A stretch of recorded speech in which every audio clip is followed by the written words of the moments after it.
Not sure how to stay productive when you're feeling stuck and overwhelmed? By the end of this video, you'll have my top tips so you never feel like you've lost control of your life and stay on top of your game. For the best tips to maintain a healthy and positive mindset, subscribe to my channel and hit the bell to be notified when I post a new video every Sunday. These are some of the things I find myself doing when I've noticed that I'm falling into a slump and start to feel overwhelmed. Now, it's your turn. Step number 1. Stop everything you're doing. Hold on. Before you click out of this video, just hear me out. I know, this might sound crazy. You might be saying, why would this crazy lady tell me to stop everything I'm doing when I already feel so overwhelmed with so many things that I need to take care of and so little time? The thing is, when we get stuck and overwhelmed, we tend to panic, freeze, and even burn out. And as a result, we tend to make mistakes. Sometimes they're even irreversible. That's why I need you to stop immediately everything you're doing. Just stop and take a deep breath. These will help you to stop the powerhouse, aka your brain, from running nonstop, therefore preventing a burnout. Sometimes all we need in life is a break, a moment of peace within all the chaos around us. Step number 2, do a brain unload. This is what Mel Robbins likes to refer to as a brain dump. I personally like to use the word unload because it suggests a more gentle approach, more of unloading something with care, something that's valuable, so that it doesn't get damaged in the process. But this is my own word preference. You can use whichever terms you like, as long as the concept is clear to you. Grab a pen and paper and write down everything that you have in your mind right now. Every appointment you need to make, every person you need to meet, every email and text message you need to send, every call you need to make, anything that's on your mind right now, anything and everything that you have in your mind right now, I need you to write it down. But remember, this is a process to write it down. We're not judging the importance of the task. So right now, focus only on writing everything down. The point of this exercise is to focus on everything that you need to take care of in a more tangible, in a more manageable way. Because if you think about everything that you need to do, you won't get accomplished everything. And if you do, it's gonna be half-assed, to be honest. This exercise will also help you to feel better about yourself. I don't know about you, but every time that I have a to-do or I have things to do at home or at work or whatever, and I don't get around to do that because I had so many other things that I needed to take care of, I feel so bad because I feel like I'm not accomplishing everything that I need to in order to get where I need to be, right? But remember, in order to do this exercise properly, you need to be honest with yourself, and you cannot judge the importance of any of the tasks when writing them down. Just focus on writing them down.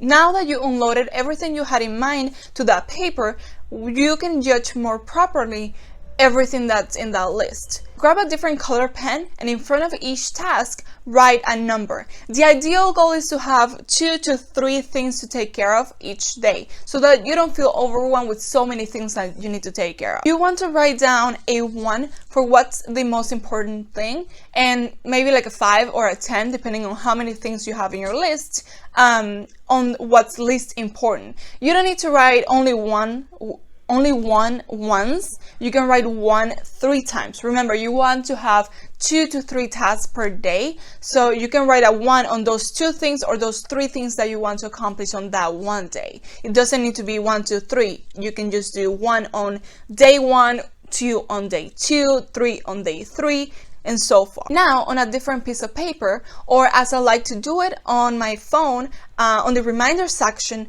you want to write down everything that you need to take care of. And the reason why I use the reminder app is because it allows me to set a date and it allows me to set a time. Other things as well, but I only focus on these 2. Unless I'm restricted on time, I usually just do the date because I want to focus on those 2 or 3 things that I need to take care of on that particular day, regardless of the time. I find this way to be more effective because I get to accomplish those 2-3 tasks per day Instead of focusing on those 20 things plus that I need to take care of on a one day and feeling like a failure, because it's not humanly possible to accomplish 20 things on one day, right? This way, you will cover all the things you have on your list without feeling overwhelmed and without burning out. That's the most important thing. Remember, regardless of what you're doing, regardless of your work or your family or whatever you're doing, your health is more important.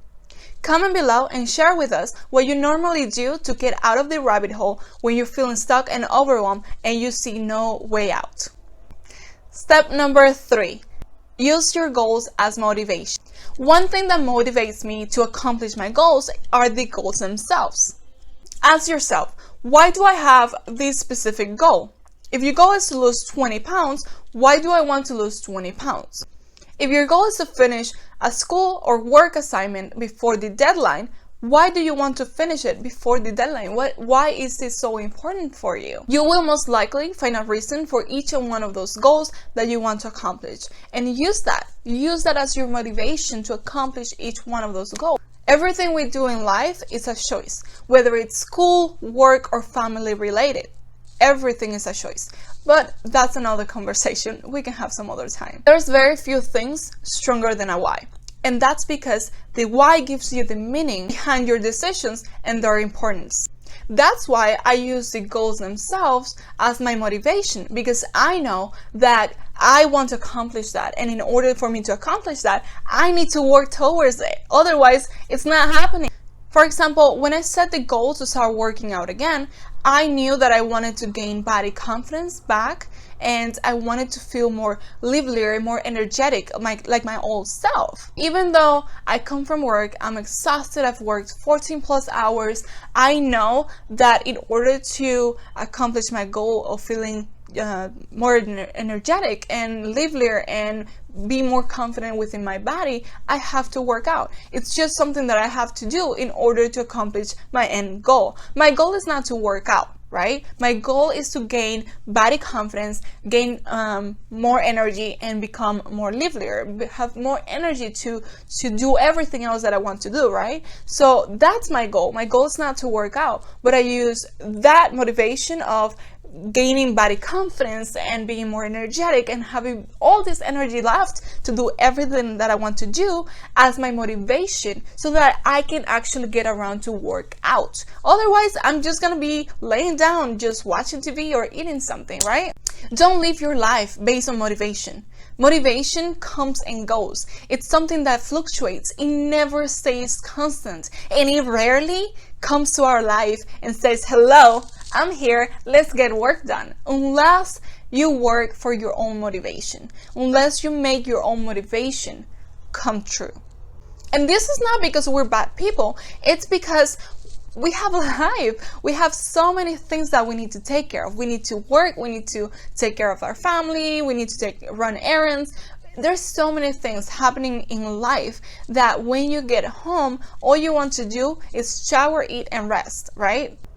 So instead of waiting for motivation, you have to set healthy habits so that you can overrule any lack of motivation you might be feeling. And again, it goes back to using your goals as motivation to do the things you don't enjoy as much, just for the sake of accomplishing that end goal. Like my example, I might not be the most athletic person, but I want to accomplish more body confidence and gain more energy, so I have to work out. It's just something that I need to do in order to accomplish that goal. Step number 4, learn to say no more often. I've heard so many people say, focus on your strengths, don't worry about your weakness. And I agree with this 90% of the time. This is a good practice to do when we're talking about business. But the problem comes when you only focus about your strengths because it's good for business and forget about the rest. We are curious beings, and as such, we have multiple interest points. We are meant to enjoy doing multiple things and not just a specific one. A good example of this are artists. They act, they model, they sing. Some of them become public speakers, teachers, mentors, and some even run for government. My point here is you need to learn to say no more often to the things that don't actually bring you joy. Like Marie Kondo would say, whatever doesn't spark joy, just throw it away. Because if you continually accept every single opportunity that comes your way, regardless of how important it is to you or how fulfilling it is to you, then it will come a time where you will be overwhelmed because you're doing all these things for what? Just for the sake of doing it, and for the sake of making more money, and for the sake of just doing more work because you don't enjoy them. So if you don't feel excited about doing this new project, starting that new business, or meeting that new friend, decline it. Focus on whatever it is you're already doing and perfect it while pursuing that other thing that is calling you, that other thing that wants your attention, regardless of its worth to your business.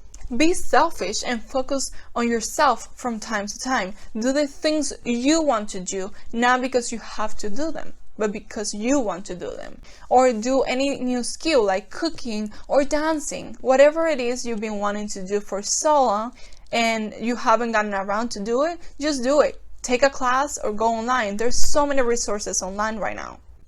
Well, what I'm trying to say here is we tend to focus on everything that's coming our way without thinking, without stopping and thinking, well, do I really want to follow this path, or do I want to just do my own thing? Because sometimes we feel like if we don't take that opportunity, it's gonna run out and it's never coming our way again, without realizing that that's not what we want to follow, that's not what we want to do. So before saying yes to whatever it is someone asks you next, or to whatever project comes your way, ask yourself, do I really want to do this? Do I see myself doing this these many days, or every day, or every month, or for these many years? Whatever it is, just ask yourself if you truly see yourself doing that in the future. Anyway guys, thank you for watching. If you like this video, subscribe to my channel, give it a thumbs up, and share with your friends. And always remember, happiness is a choice no one can take away from you. So fight for it. Thank you guys. I'll see you next time.